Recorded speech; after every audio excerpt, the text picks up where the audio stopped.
Radio Lomé, il est 12h30.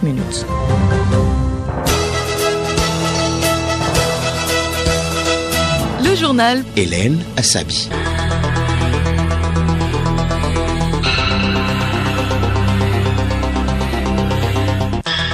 Mesdames et messieurs, bonjour et merci d'avoir choisi Radio Lomé à l'heure du grand journal de la mi-journée. À la une, vaccination anti-Covid au Togo. Le gouvernement a officiellement lancé hier l'administration de la 3e dose pour les personnes ayant reçu leurs 2 doses de AstraZeneca, Pfizer ou Sinovac et de la 2e dose pour celles ayant eu la dose unique de Johnson & Johnson.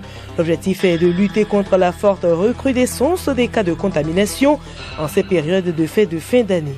Et justement, en ces périodes de fêtes de fin d'année, plusieurs produits étrangers sont également déversés sur les marchés au détriment des produits locaux. Comment faire pour promouvoir ces produits locaux en cette période de fête? La réponse dans ce journal. Côte d'Ivoire, plus de 270 personnes sont impliquées dans les violences liées à la présidentielle de 2020. L'unité spéciale d'enquête a rendu ses conclusions ce mardi. Et puis sport football, ça joue encore cette semaine dans les championnats nationaux. Les pensionnaires de la première division foulent les pelouses pour le compte de la 6e journée, tandis qu'en 2e division, on dispute la 4e journée. radiolomé.tg. Mesdames et messieurs, une fois encore, bonjour. Le chef de l'État togolais rend hommage à feu Monseigneur Desmond Tutu, l'archevêque anglican et prix Nobel de la paix en 1984, s'est éteint dimanche dernier à l'âge de 90 ans. Dans une déclaration publiée hier, Forest Osmania Singbe a déclaré que le défunt archevêque Desmond Tutu, décédé dimanche dernier, restera à jamais une source d'inspiration en Afrique et dans le monde. Fort a qualifié le célèbre leader chrétien de grand artisan de la réconciliation du peuple d'Afrique du Sud et père spirituel de la nation arc-en-ciel.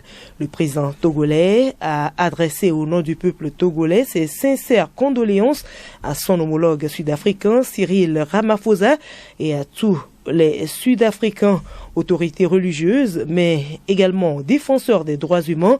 Desmond Tutu aura marqué d'une empreinte indélébile l'histoire de l'Afrique du Sud, qu'il a d'ailleurs été le premier à qualifier de nation arc-en-ciel. Une semaine de deuil a été décrétée dans le pays et des obsèques sont prévues le 1er janvier 2022. Et je vous l'annonçais en titre, vaccination Covid-19 au Togo. Le gouvernement a officiellement lancé hier l'administration de la dose de rappel aux personnes ayant déjà reçu leur 2e dose de Pfizer, Sinovac et AstraZeneca et à celles qui ont déjà reçu leur première dose de Johnson & Johnson. Bénédicte Kanda. Sont principalement concernées les personnes ayant reçu leurs 2 doses de AstraZeneca, Pfizer ou Sinovac ou leur dose unique de Johnson & Johnson il y a au moins 2 mois sur toute l'étendue du territoire. Par ailleurs, l'administration de ces doses se fera pour l'heure aux personnes de 18 ans et plus. L'introduction de cette dose de rappel a été rendue nécessaire face à l'apparition des variants et la forte recrudescence des cas de contamination ces dernières semaines. À ce jour, près de 2,3 millions de doses de vaccins ont été administrées au Togo et un peu plus de 11% de la population cible a déjà été entièrement vaccinée. Merci à vous, Bénédicte Kanda. Et nous sommes en pleine période de fête de fin d'année et ce sont des moments propices pour les affaires. Plusieurs produits étrangers sont ainsi déversés sur les marchés au détriment des produits locaux. Comment faire pour promouvoir ces produits locaux en cette période de fête? Élément de réponse dans ce magazine de Raoul Tetounyaki et Geneviève Bougnon.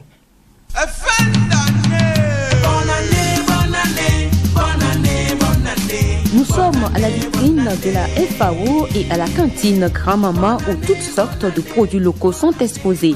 De quoi permettre aux consommateurs de s'approvisionner pour les fêtes. Aoyuru Komi et Ameoha Lawrence, respectivement chef cuisinier à la cantine Grand-Maman et responsable de gestion à la vitrine FAO. On fait les plats togolais et africains. Généralement, nos prix sont abordables. C'est à la portée de tout le monde. Cette période de fête, on a constaté que les gens ne viennent pas en tant que tels. Il n'y a pas de mouvement comme cela se doit. On ne sait pas tout ça là, c'est dû à quoi? À la vitrine FAO, dans la semaine de fin d'année, qu'on a un peu d'engouement. Les clients sont tellement nombreux et ils viennent chercher les produits pour pouvoir bien fêter en famille. Les prix sont abordables par rapport à notre santé puisque les produits ne sont pas les produits importés, c'est locaux. Et de deux, il n'y a pas les produits additifs, les produits chimiques dedans qui nuisent à la santé humaine. Les consommateurs pour qui ces produits locaux sont chers préfèrent se rabattre sur les produits importés. Entre les produits locaux et produits importés, quand vous posez cette question à tout le monde, on te dira directement que sans penser, sans réfléchir, qu'ils préfèrent les produits locaux.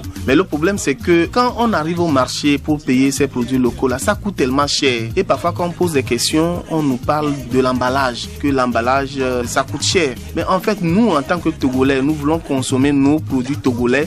Il va falloir qu'on nous cherche aussi nos emballages qui puissent nous permettre de pouvoir payer. Vous imaginez, actuellement, un produit peut coûter 1000 francs. À cause de l'emballage, on va nous amener jusqu'à 2000. Par rapport à notre coût de vie, on ne peut pas payer. Moi, je préfère les produits locaux parce que les produits locaux, bien qu'ils sont chers sur le marché, ça permet de manger bio. Et aussi, nous savons ce que nous mangeons. Si c'est bio, si c'est naturel, ça nous permet d'éviter beaucoup de maladies. Pour les promoteurs des produits locaux, les prix riment avec la qualité. Ametouaninou Yaotata, directeur de l'Organisation pour l'alimentation et le développement local OADEL. Cela fait 17 ans que OADEL ne cesse d'attirer l'attention de la population togolaise, d'accorder leur préférence justement à la consommation des aliments qui sont produits sur notre propre terroir parce que nous avons la maîtrise de la production et nous avons le parcours de cette production-là et nous pouvons garantir que ces produits sont de meilleure qualité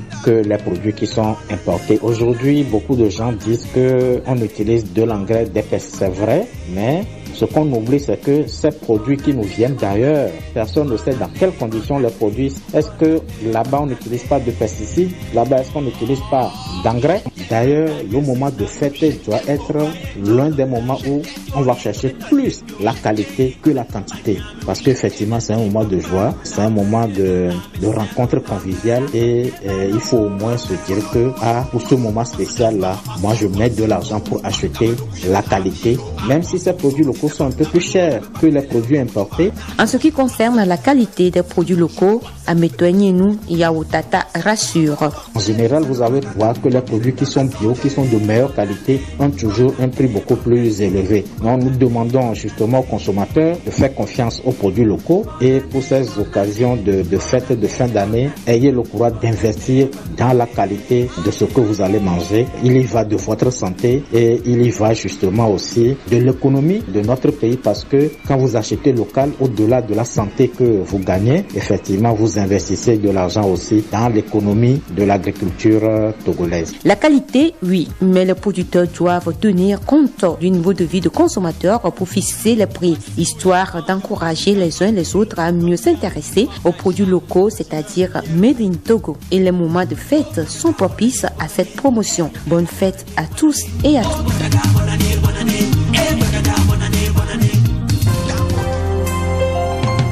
Le journal Hélène Assabi.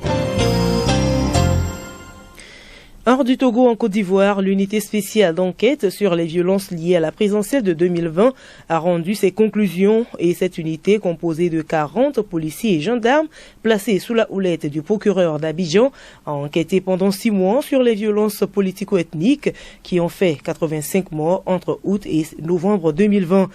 Selon le procureur, plus de 270 personnes sont impliquées à des degrés divers et il revient maintenant au juge d'instruction de choisir qui poursuivre. Bénédicte Kanda.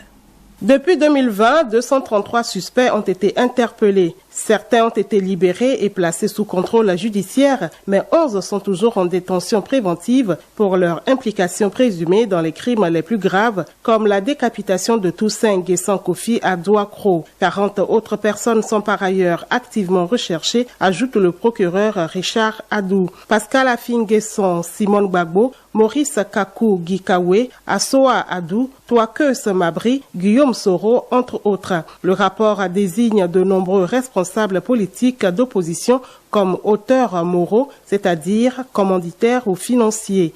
Même l'ancien chef de l'État Henri Konan Bédié, qui a appelé à la désobéissance civile, peut être poursuivi, estime le procureur. Il n'est pas protégé par la loi de 2005 sur le statut des anciens présidents, assure le procureur Richard Adou. La balle est maintenant dans le camp des 3 juges d'instruction nommés, à qui il revient maintenant de diligenter ou non les poursuites. Au Mali, la phase finale des assises nationales de la refondation a commencé hier. Les représentants des régions sont rassemblés à Bamako et durant 4 jours pour faire la synthèse des recommandations formulées depuis le début du mois aux différents niveaux des collectivités territoriales. Mais de nombreux partis refusent de prendre part à ces assises. Ils les jugent redondantes. Nathalie Panegué. Effectivement, plusieurs dizaines de partis, certains de poids, refusent toujours de prendre part aux assises. Il s'agit entre autres du RPM de l'ancien président Ibrahim Boubacar Keïta, du parrainant de Thiébile Dramé, du CODEM d'Ouseni Amion Gendo et du PS d'Amadou Koïta. Certains jugent ces assises trop coûteuses et redondantes compte tenu des nombreuses concertations nationales déjà réalisées. Ils refusent surtout de lier la réflexion sur l'avenir du pays à la détermination de la durée de la période de transition. Tout compte fait, l'objectif de cette phase finale est de déterminer les principales réformes institutionnelles à mener, mais aussi fixer la date des futures élections présidentielles et législatives qui doivent marquer la fin de la transition amorcée avec le coup d'État militaire d'août 2020.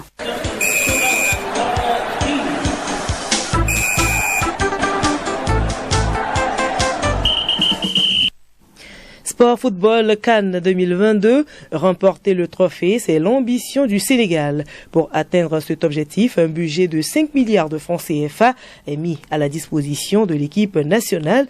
Les championnats sont encore à l'honneur cette semaine. Edo Assignon. Tout comme la journée précédente, la première division va se jouer en 3 jours cette semaine. Ce mercredi, dans la zone sud, gros match entre Entente de Lomé et Dito FC de Lomé. Un duel entre le 3e et le leader. Le match se joue au stade municipal de Lomé. Au stade de Kbalimé, Kotoko de Lavier se mesure à Ange de Notien.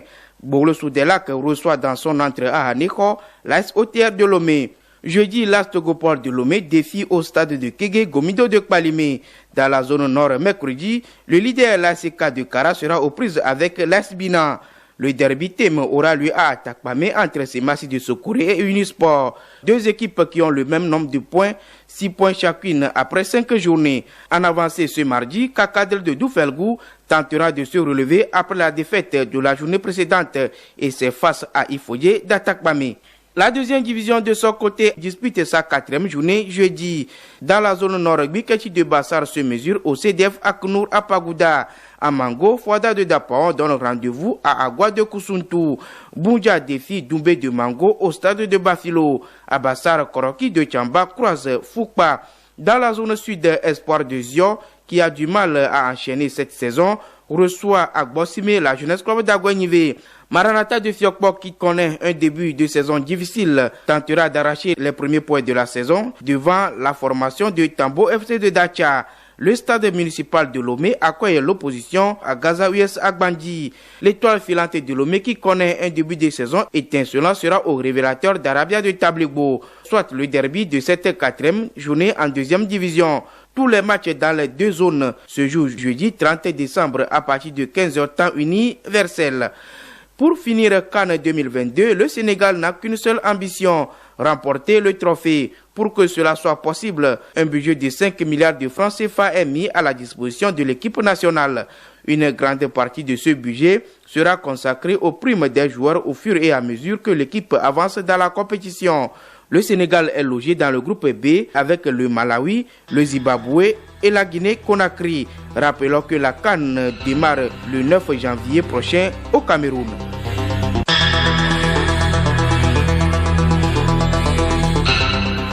Voilà, ainsi se referme ce journal. Mais avant de nous quitter, voici le rappel des titres. Vaccination anti-Covid au Togo. Le gouvernement a officiellement lancé hier l'administration de la 3e dose pour les personnes ayant reçu leurs 2 doses de AstraZeneca Pfizer ou Sinovac et de la deuxième dose pour celles ayant eu la dose unique de Johnson & Johnson. L'objectif est de lutter contre la forte recrudescence des cas de contamination en ces périodes de fête. Et justement, en ces périodes de fête de fin d'année, plusieurs produits étrangers sont déversés sur les marchés au détriment des produits locaux. Nous sommes donc invités à promouvoir les produits locaux. En Côte d'Ivoire, plus de 270 personnes sont impliquées dans les violences liées à la présidentielle de 2020. L'unité spéciale d'enquête a rendu ses conclusions ce mardi.